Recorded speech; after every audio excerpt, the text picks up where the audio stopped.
I'm gonna go mess around with the truck window for a little bit. What I'm hoping to do, I think I'm gonna take some electrical tape, wrap it around the jaws of some needle nose pliers, because I think if I can grab the window enough to pull it up a little bit, it'll stay.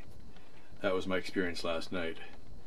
So if that's the case, if I can keep it from going all the way down, you know, it's just open it a little bit to get some air in when I'm driving, as long as I can grab it, I can push it back up again. And if that's the case, I'm just going to leave it like that for now. I'm not going to take the whole door apart. You do something like that, you end up making it worse instead of better. So that's my plan. Alright, so here's the problem and the plan. The window doesn't go up, but I can see the edge of the window. And yesterday, when I stopped the window halfway up and realized it wasn't going up, I could grab it and push it up, and then it seemed to hold. So what I'm thinking, and I've done this kind of thing before, take your, see if I can even see myself here, take some electrical tape and your pliers, and I'm going to wrap some tape around the face here. That'll give me two things. It'll hopefully make them soft enough so I don't scratch the glass, and it actually makes it a little bit grippier too. I used to use this kind of thing for trying to get spark plug wires disconnected from the spark plug. They actually sell a soft-faced plier. It's got a rubber face right there. That's probably where I got the idea. But I've never had the money when I needed them, or I never saw one when I had the money to buy one. And the people that I've seen that have them, they do work, the soft face pliers, but the rubber doesn't last forever.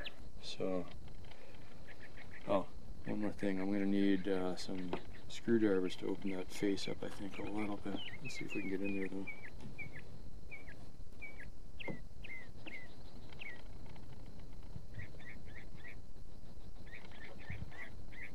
And I know you can't really see exactly what's going on, but I'm going to grab some screwdrivers and see if I can open it up just a little bit. Oh, I know what I can do. I think that trim will come off.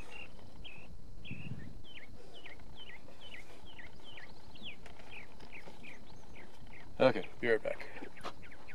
This might be a new experience for me. I actually have a correct tool. This will be used if I have to take the inside of the door off. You can get in behind and then kind of pry it out. Now, since this is a really crappy no-name version, I'm probably end up breaking it before I get anything done. But what I'm thinking is this black edge here, I think these pry up.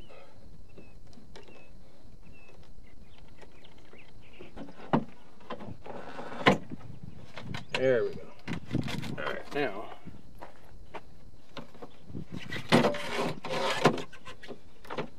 okay. I expect that this may have been done before. Alright, this is the outer trim, and it's broken. Okay, so what that gives me now is two things. I can see inside. Let me grab my flashlight and I can scope that out a little better. Seems weird to need a flashlight on a sunny day, but here we are. Okay, the good news is this is a regulator similar to what I've worked with before. So you can figure it out.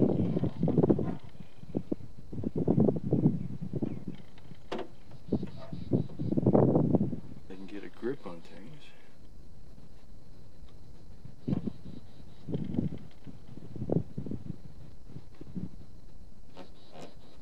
There we go. Now I want a good grip. Yeah, that moved. That's a good sign. Turn the key on.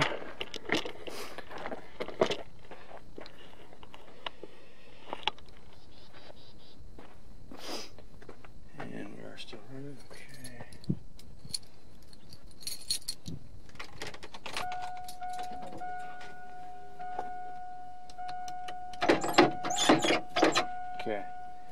that's what would work last time. If I can grip it with one hand and hit the switch with the other hand as I'm lifting, I think I can get it to go. Okay, that's a grip. Success! Yes. Now that we've got it,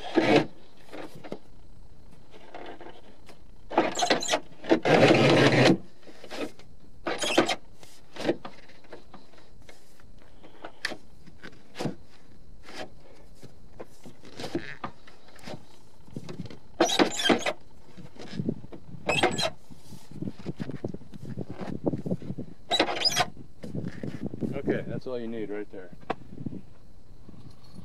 Okay, I am very happy about that. Now, this was the problem I had on the Porsche. Well, one of the problems. The seal that I took off, actually, on the Porsche, it was missing. And you just had a bunch of water running down there. Okay, so this is back. This edge is front. The inside is broken. Not the end of the world.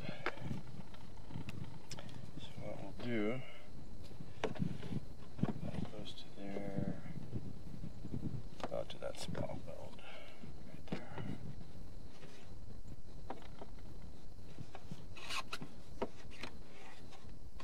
Now the problem's going to be, can I even get it in there? This will be the annoying part if I can't get it in with the window up.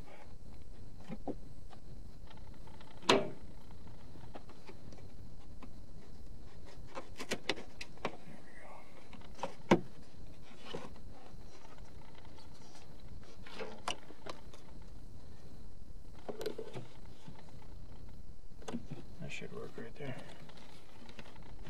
If I really needed some help, I could get some soapy water. Makes things slide a little better, but I don't think we're quite there yet.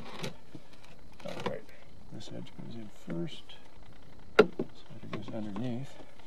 The nice thing about working with something that's older, you can take a, here I'll show you. This may or may not show up in the bright light here, I bet. This area right up in here, see the fade line? So we know that from here out was probably even with that edge, okay? Also we know that it has to fit back in there, so it's got to slide forward. So it's probably not rocket science, but that idea holds true. And you use that just about every day as a mechanic. You know, if you take something apart that you haven't really worked on very much, sometimes it's not really obvious how it goes back together, but you can get a clue just by looking at it, and you can see what kind of looks right. You know, you can look at where's it dirty, where did it rub before, that kind of thing. There we go.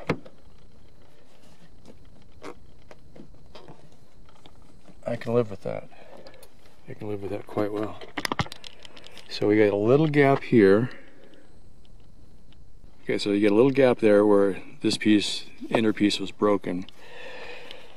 This is the piece I took off. It's back where it belongs. There's a tiny little piece broken off inside there. I am not at all concerned about that. Okay. That, realistically, I am ecstatic. You know, I may never touch that. No, that's not true. I need to be able to roll that window down. However, if I remember not to run it down all the way, I can still use it. You know, so run it down halfway, stop it, leave myself 6 inches. You know, 6 inches is all you need, really. Just to grab it and pull it back up. You can make a lot of bad jokes about that. You can't get it up. 6 inches is all you need, and you need one hand to get it done. This is why I live by myself out in the desert. Okay, excellent. Okay. I will keep the shower curtain as a stopgap just in case. We are done that project. And then this piece was the inside trim I popped off just to look at how these are held on. What they do, this piece here slots into something, and then these are friction grabbers, and they just kind of, they go over center. There's a kind of a profile to it. It's rounded and then it flares in and out, so that'll just snap right in. And that piece goes right here. So this piece goes in first, pushes it down, line up the slots, and you're done, just like that. The whole door is kind of held on that way, you know, so this whole piece would have something similar to that. And what you do is you'd use a tool like this, and you can kind of get in behind, and you find where these are grabbing, and you kind of support it so that you don't pull on the whole thing, because you'll snap it. You find where that piece is, and you get behind, and you pop it out. That way you don't do, hopefully you don't do any damage. Sometimes it happens. But later on, not today, maybe never, we'll see. I've got problems with the mirror control, doesn't work. I think maybe one side works, maybe not. I've already checked the fuses, which on this truck the fuses are right down in here. Let's see, is that showing up? Yeah, they're below here. There's a little box, that's where the fuses are. The lock works, I think, every time. Window switches are kind of flaky sometimes, and this doesn't work at all. And the speaker, that speaker doesn't work at all, I don't think either. So probably what I'll do in the future, I've been thinking I'd like to buy an upgraded stereo and upgraded speakers. And so when I do that, then I'll take the time to take it all apart and redo it. And if that's the case, that's when I'll change out that regulator at the same time, because you got the door apart anyway. So that's kind of the plan. And if I'm very careful, I will remember not to run it down all the way.